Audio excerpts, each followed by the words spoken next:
operations.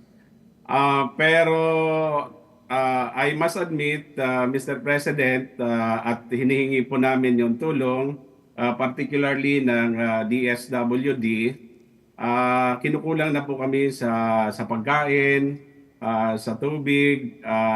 Kung matutulungan po kami ay malaking utang na loob po namin ito sa pamahalaang national sa inyo pong administration, Mr. President.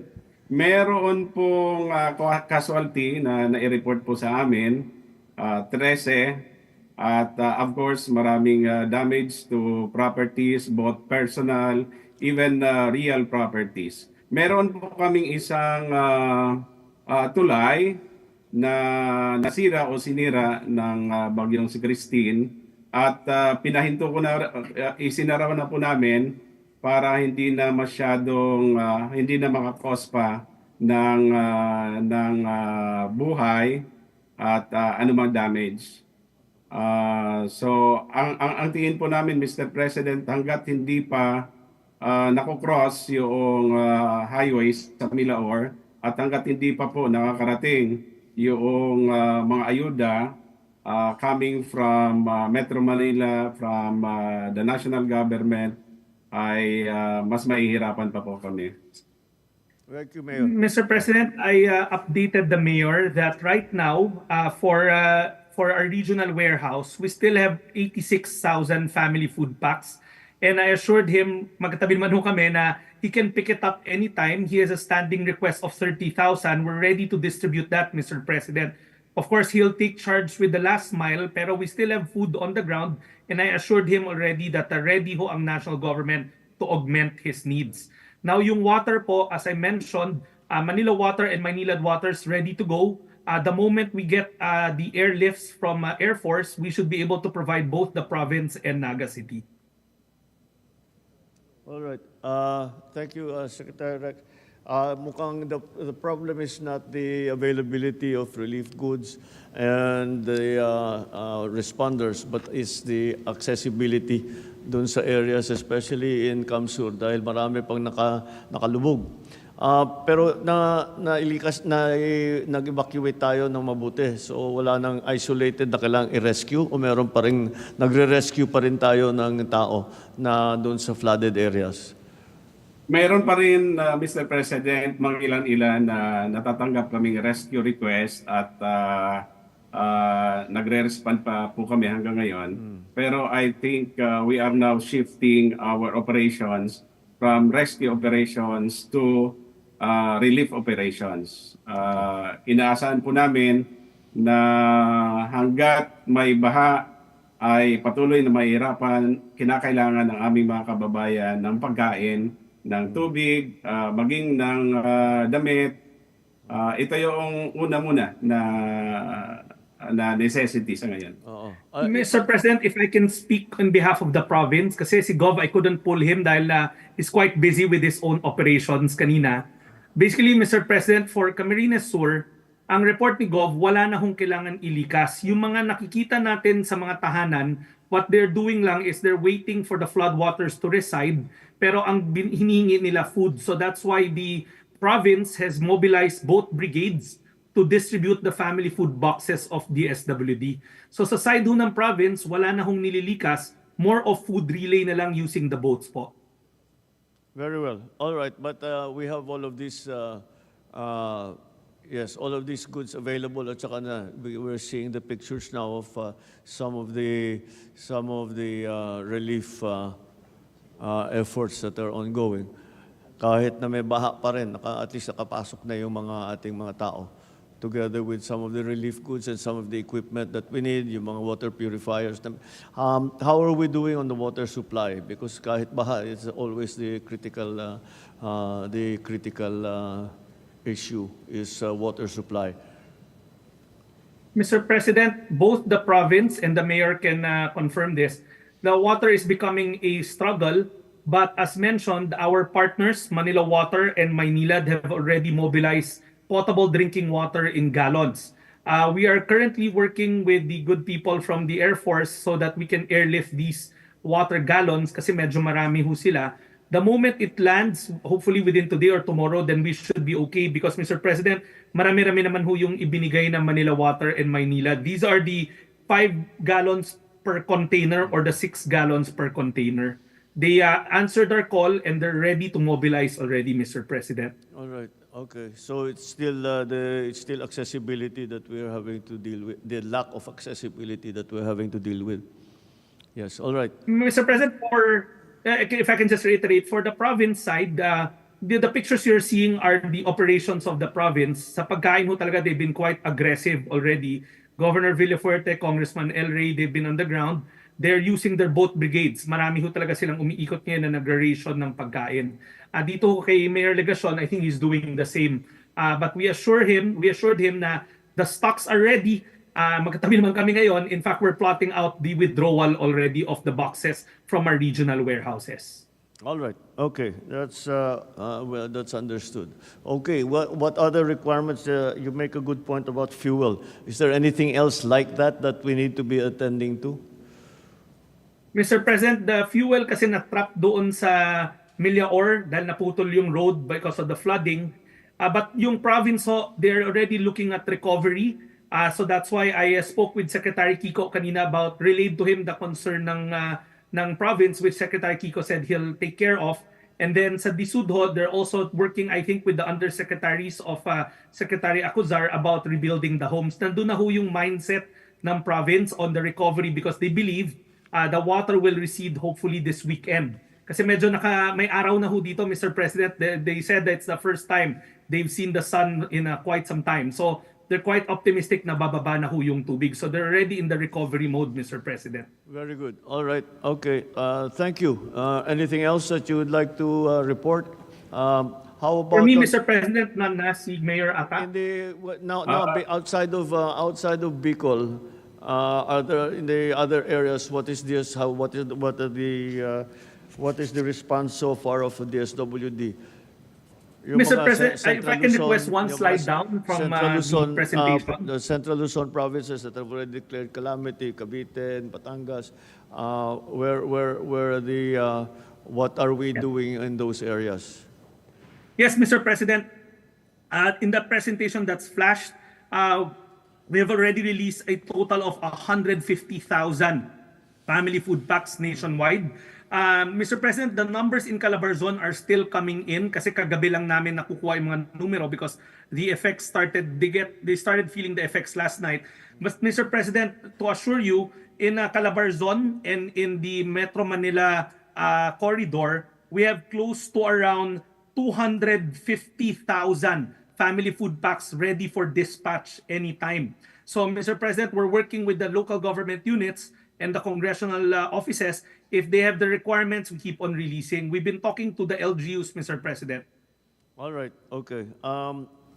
That I don't think in the other areas we have such a problem with accessibility. Talagang sa Region 5 talaga kasi yung baha hindi umaalis. I was asking some of the locals, is there something more that we can do to bring the water down?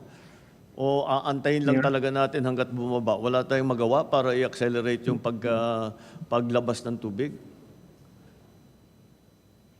Mr. President, sa parte po ng Naga, kasama na din po yung Milaor area, mukhang ito talaga yung parang basin.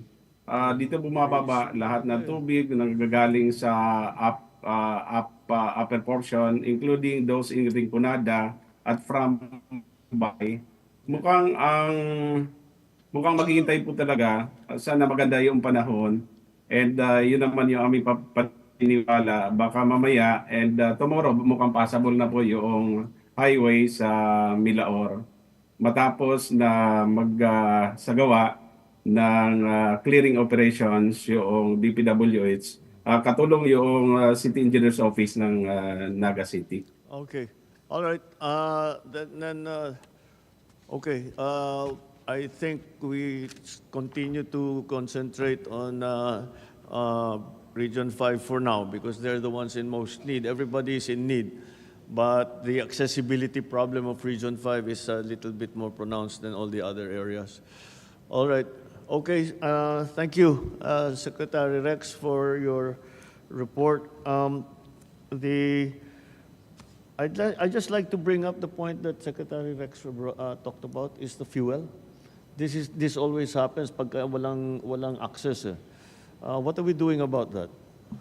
Sir, talking with the fellow cabinet members, just instructed OCD to find a road route in the Bondok Peninsula and then LCTs from Bondok Peninsula to Camarines Sur, where we can ferry actually fuel vehicles, fuel tankers, etc.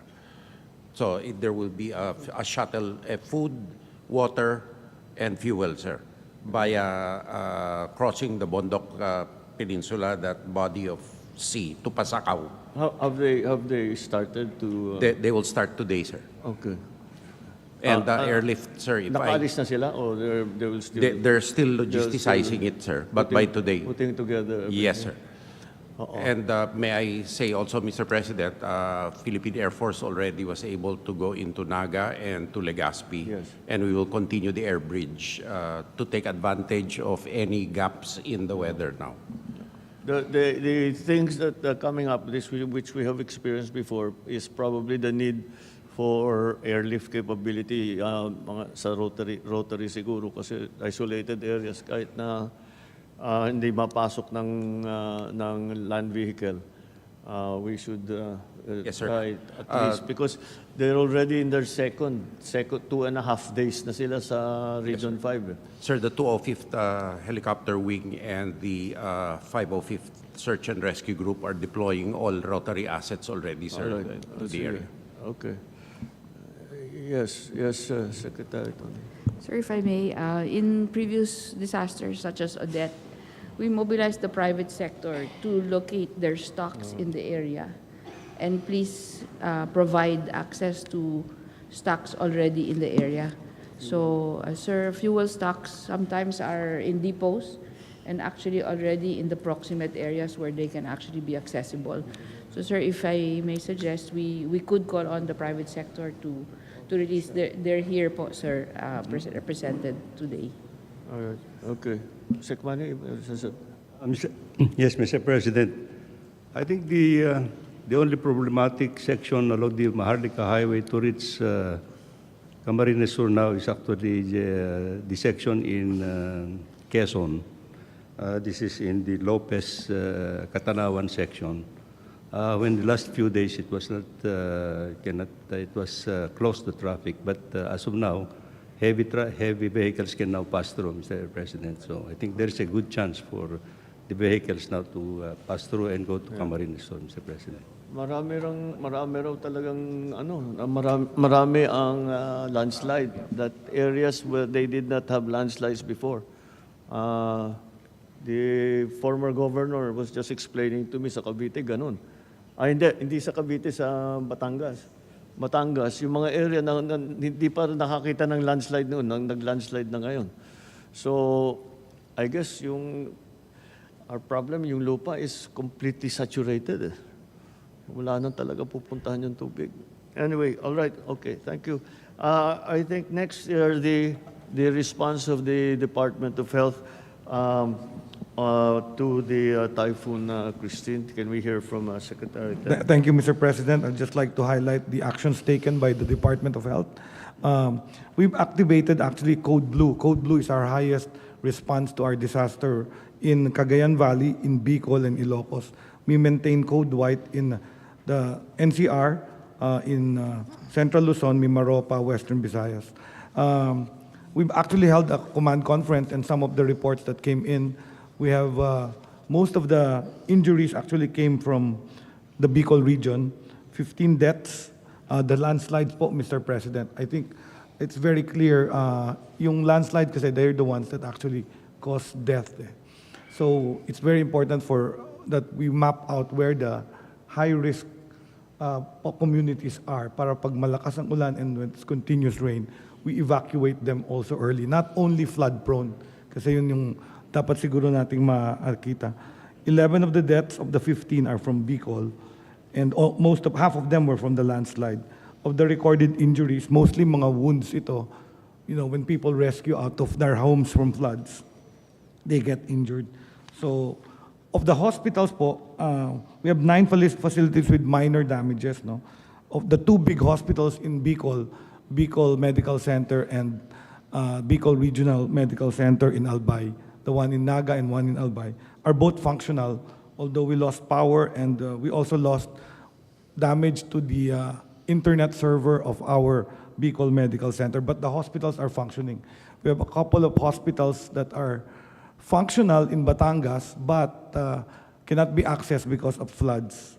So, yun po yung situation natin. Of the goods that we have deployed, we've actually sent out 97 million pesos worth of medical supplies and public health emergency supplies. We've also given out 36 million worth of water sanitation and hygiene. These are the blue jerry cans that we see in the evacuation centers. One can per family, and it's you just put one aqua tab, and it's potable also to replace our water filtration na hindi pa dumadating to provide drinking water for our people. Then we also have allocated 6.8 million for nutrition, 1.8 million for psychosocial support, a total of 142 million pesos, Mr. President. For the human resources, we've actually deployed our teams from the regional offices and the hospitals. So they're actually there. We usually start with the needs assessment.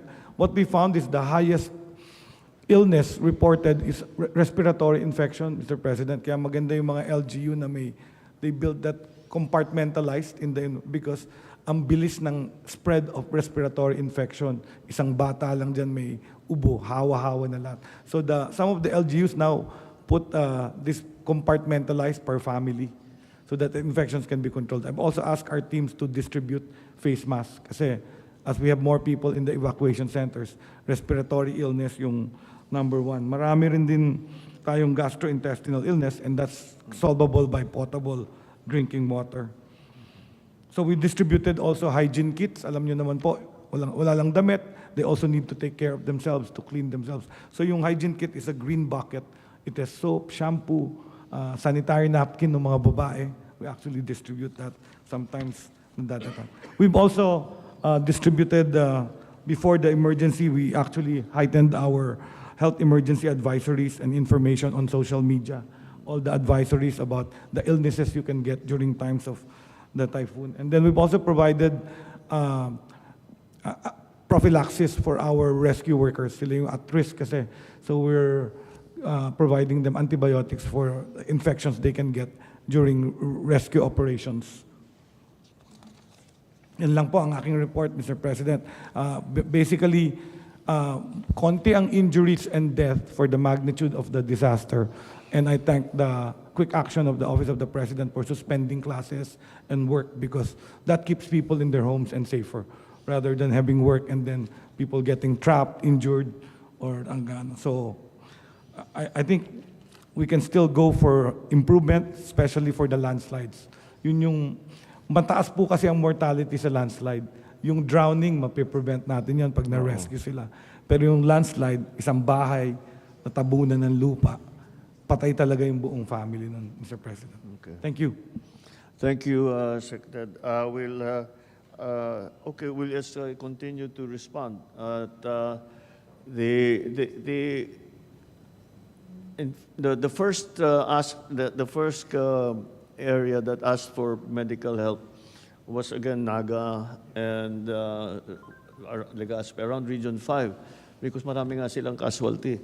And yun na nga, we haven't been able to go in yet. But we have the medicals that are in place are operating now. So how are we doing on communication, Gilbert? Bumalik na mga generally ang communication. I know power is going to take time, but Sir, with us, we have you OCD have systems. sufficient communication. Yes, sir. Yes, please go ahead. Yes. Sir, Mr. President, update lang po doon sa mga water purifiers. Okay. As of 10 a.m. po this morning, nakatawid na po ng Milaor yung team po natin na may dala pong water purifiers. Meron pa po tayong naiwan dito sa Metro Manila na about 30 water purifiers na we can deploy at any time. Naka-standby po, Mr. President. 40 po yung pinadala po natin and we still have around 30 na pwede pa pong i-deploy, Mr. President.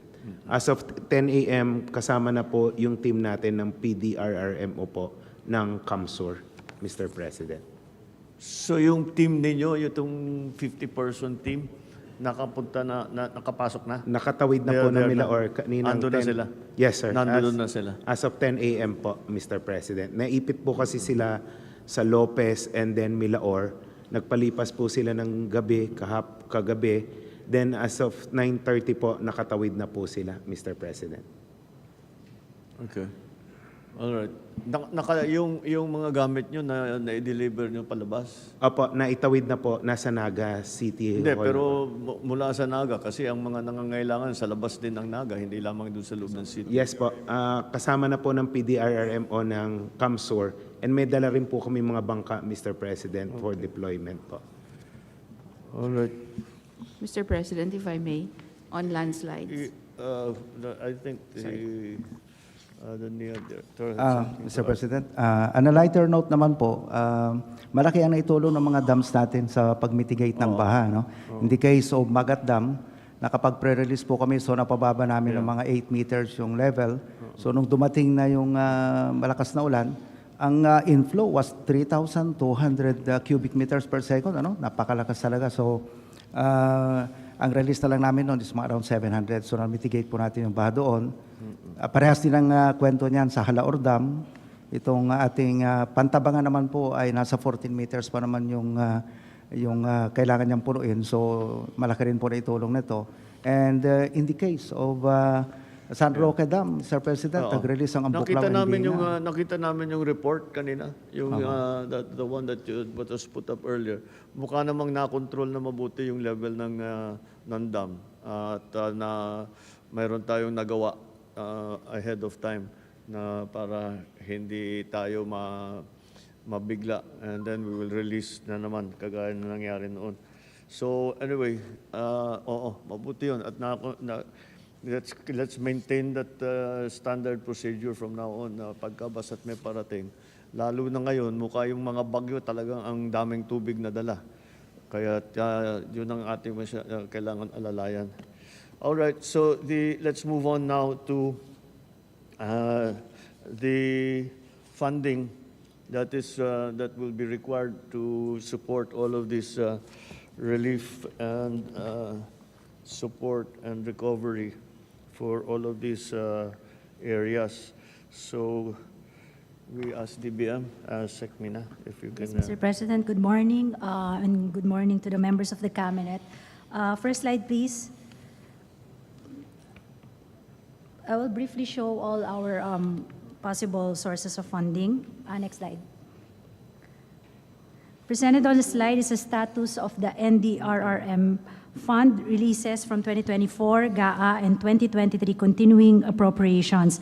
As of October 24, 2024, the NDRRM fund has a total available balance of 1.983 billion pesos, of which 1.845 billion is from our 2024 General Appropriations Act, and the remaining 139 million pesos is from 2023 continuing appropriations.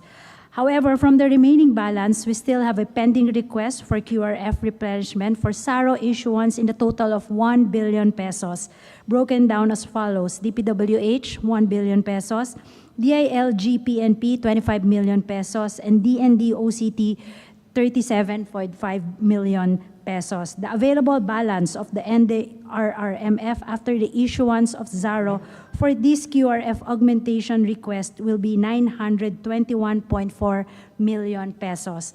Now on the QRF, based on the tentative report submitted by respective implementing departments and agencies as of September 30, 2024, the recipient agencies were able to obligate 14.7 billion pesos or 48.8% out of the total allocations received for QRF as of October 24, 2024 of the 30.093 billion pesos. The fiscal year 2024 allotment received for QRF is at 19.088 billion pesos, which is broken down as follows. For agency-specific QRF appropriations, it's 7.925 billion pesos. And for QRF replenishments from NDRRMF, it's 11.163 billion pesos. The fiscal year 2023 continuing appropriations of 11 billion pesos represents QRF unobligated allotments for fiscal year 2023. Now, on the next slide, we will show the utilization rates of recipient departments and agencies. To date, the slide shows that the DILG PNP was able to obligate a total amount received of QRF amounting to 58 million pesos. On the other hand, the DepEd OSEC, with the highest QRF allocation of 3.5 billion pesos, recorded the second lowest utilization with only 7.43%, slightly higher than the DILG BFP of 7.34%. Shown on this slide, Mr. President, are the balances of the QRF that are already within the departments. As you can see, Mr. President, for the Department of Agriculture, they still have more than 1.5 billion ready for usage. For DepEd, more than 3 billion for repairs of school buildings. DILG Bureau of Fire, they still have budget. PNP, they've already used up their QRF. OCD, almost finished with 75%. DPWH, OSEC, they still have roughly 60% of their QRF fund for usage. DSWD, it's almost finished. I'm in touch with SecRex and just waiting for the request for the balance of QRF that you need. It's more than roughly, I think, 500 million pesos. I'm just waiting for the letter, Sec, and then we'll release it within the day. And then the DOH, sir, we still have funding, but let me know if you need more. And the DOTR, Philippine Coast Guard, 50% of their budget has been utilized. Now, for other funding sources, we all know that the Local Disaster Risk Reduction and Management Fund, we're in no less than 5% of the estimated revenue from local government units. Regular sources can also be used to support disaster risk management activities, including pre-disaster preparedness programs, post-disaster activities, and for the payment of premiums of calamity insurance. Of the amount appropriated, 30% should be allocated for respective QRFs, Mr. President. Under funding sources, Section 22 of all government departments, bureaus, offices, and agencies are authorized to use a portion of their appropriations to implement projects designed to address DRRM in accordance with guidelines issued by the NDRRMC in coordination with the Department of Budget and Management. For example, under the DPWH, they still have a balance of 4.38 billion, which I think they've been using it, that can cover maintenance of regularly performed on national roads and bridges throughout the year. The maintenance activities include, among others, various work categories such as temporary repairs of roadways, shoulder maintenance, drainage maintenance, replacement of pavements, among others. SecMani, this is on top of the QRF requirement that you requested. And the same with the Department of Health, the MAIP. To date, we still have a balance of 11 million, Secretary. So I guess it's already downloaded to the respective regional offices. We hope that they'll be able to utilize, and then we'll be releasing, I guess, 10 billion. You have a pending request now of 10 billion pesos. It's for signature today, so we'll have it released today, Secretary, Mr. President. And another source could be the contingent fund. It has a balance of 10.33 billion pesos to date, Mr. President.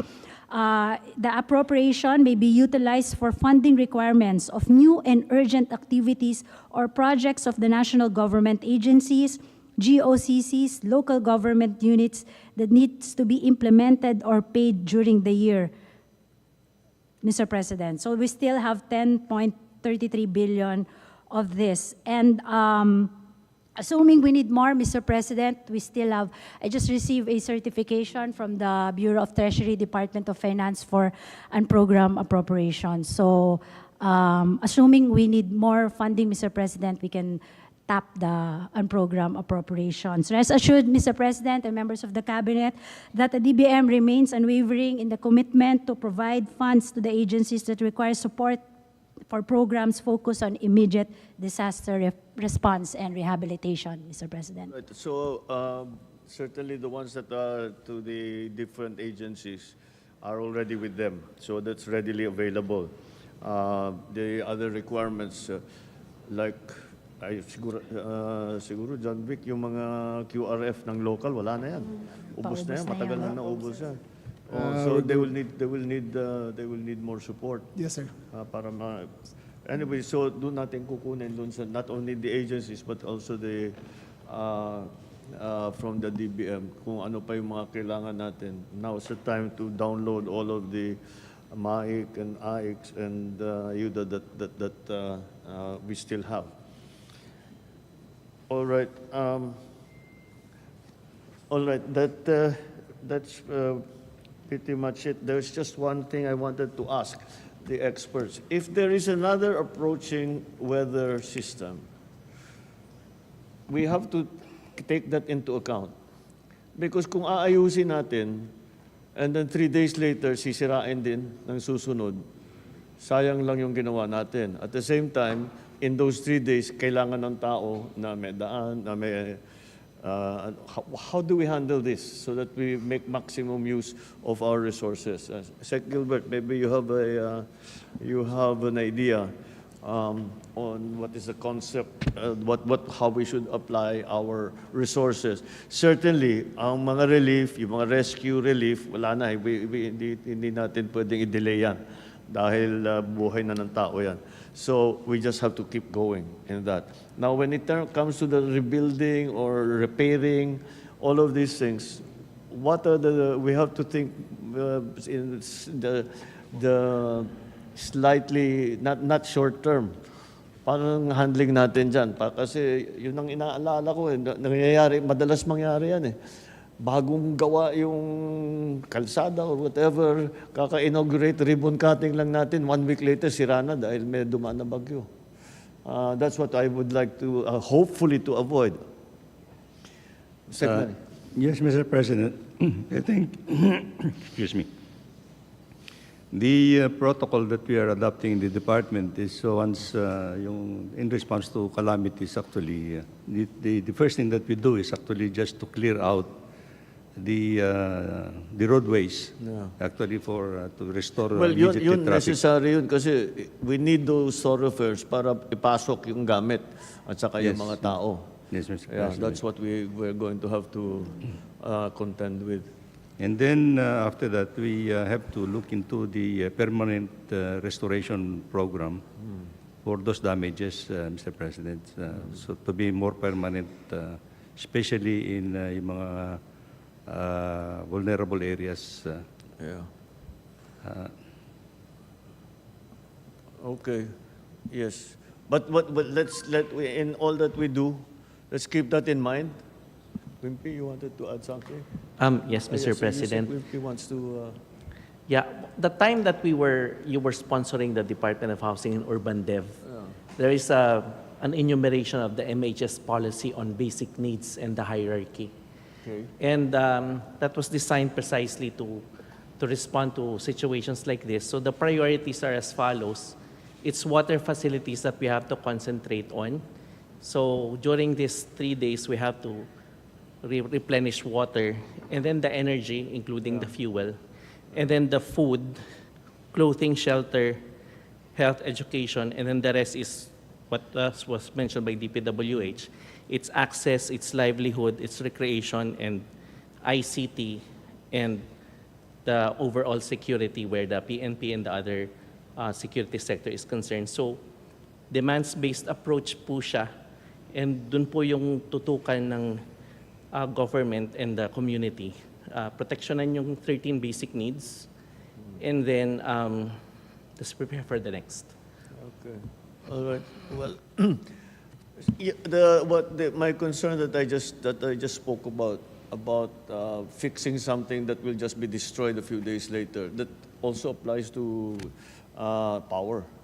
Oo. Kaya Yes, yun sir. yan ang kailangan natin alalahanin. Anyway, it's not an easy situation. There's no simple answer to any of this. We'll just have to keep monitoring the situation and make sure always the rescue and relief are that cannot stop. It doesn't matter if there's another storm coming. We cannot stop. That cannot stop. And then the support that we are giving, that the SWD giving, is those who have been displaced, who are still in evacuation centers, or they are staying with outside of their own homes, wherever that might be, with relatives or friends. That also cannot stop. So those are the main elements, I think. Sa agri, Kiko, well, at what,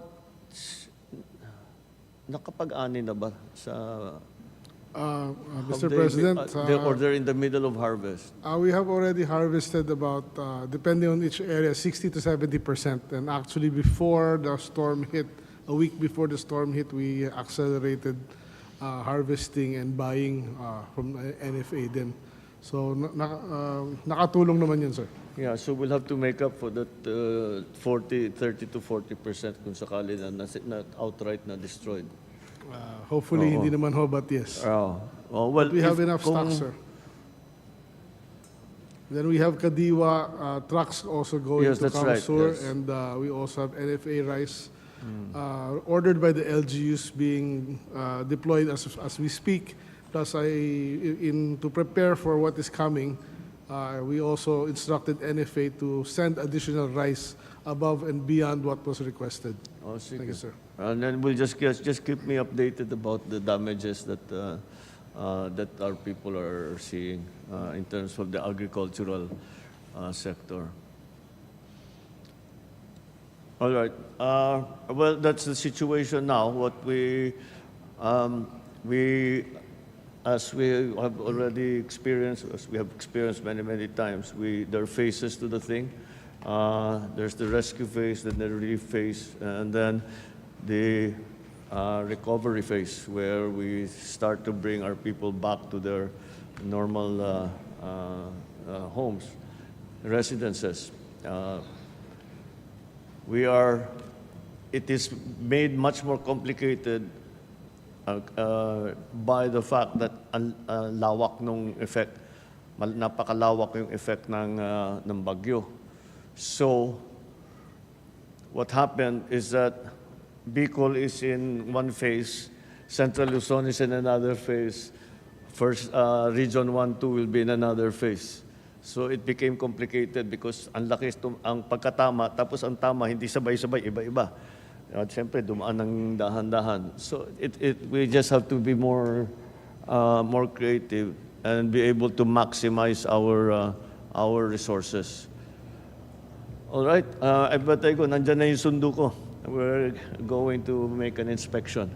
So, okay, just keep me informed, and whatever problems arise, just raise them up with me. And if not, actually, amongst yourselves, if you can solve it, let's do it that way, as quickly as possible. Just remember, there are people still in water right now. They are still flooded. They're walking around with water up to their waist. They have no water supply. They have no food. They have no place to stay. So if you think you're tired, think about what their condition is.